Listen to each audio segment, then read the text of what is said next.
Novena of Holy Christmas, the 9 Excesses of Love, by the servant of God, Luisa, the little daughter of the Divine Will.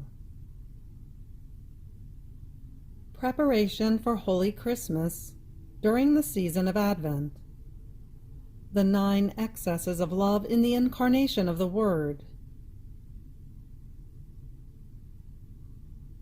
Let us prepare ourselves for the great feast of Holy Christmas by meditating on the mystery of the Incarnation of the Word, attentively and continuously during the season of Advent, with the Christmas Novena, the 9 Excesses of Love, which Luisa did for the first time at the age of 17, and which she never abandoned during the course of her life.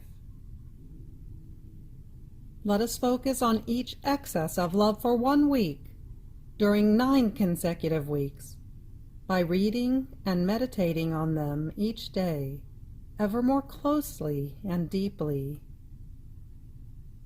This will help us to prepare ourselves for the final 9 days before Christmas, in which we will repeat the novena. May God grant us abundant graces, light, and consuming love, to be reborn with Him in the life of the Divine Will. Amen. The 9 Excesses of Love, by the servant of God, Luisa, little daughter of the Divine Will.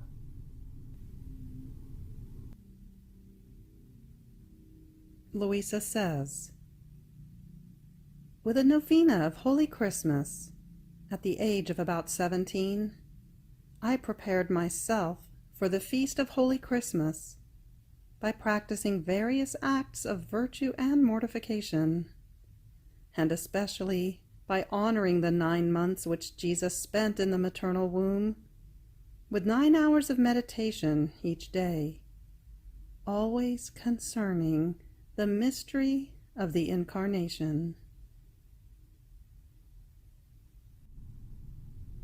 Having completed the first excess of love, known as Trinitarian love, and the second excess of love, known as constrained love, and the third excess of love, known as devouring love, we now move on to the 4th excess of love, known as operative love, to be prayed from November 4th through November 10th.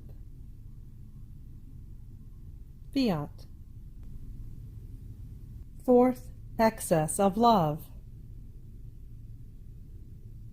My daughter, from the devouring love, move on to look at my operative love. Each conceived soul brought me the burden of her sins, of her weakness and passions, and my love commanded me to take the burden of each one of them. And it conceived not only the souls, but the pains of each one, as well as the satisfaction which each one of them was to give to my celestial Father. So my passion was conceived together with me. Look well at me in the womb of my celestial Mamma. Oh, how tortured was my little humanity! Look well at my little head, surrounded by a crown of thorns, which, pressed tightly around my temples, made rivers of tears pour out from my eyes. Nor was I able to make a move to dry them. Oh, please, be moved to compassion for me. Dry my eyes from so much crying, you who have free arms to be able to do it. These thorns are the crown of the so many evil thoughts which crowd the human minds. Oh, how they prick me, more than thorns which sprout from the earth. But look again. What a long crucifixion of 9 months! I could not move a finger or a hand or a foot. I was always immobile. There was no room to be able to move even a tiny bit. What a long and hard crucifixion, with the addition that all evil works, assuming the form of nails, continuously pierced my hands and feet. So he continued to narrate to me pains upon pains, all the martyrdoms of his little humanity, such that if I wanted to tell them all, I would be too long.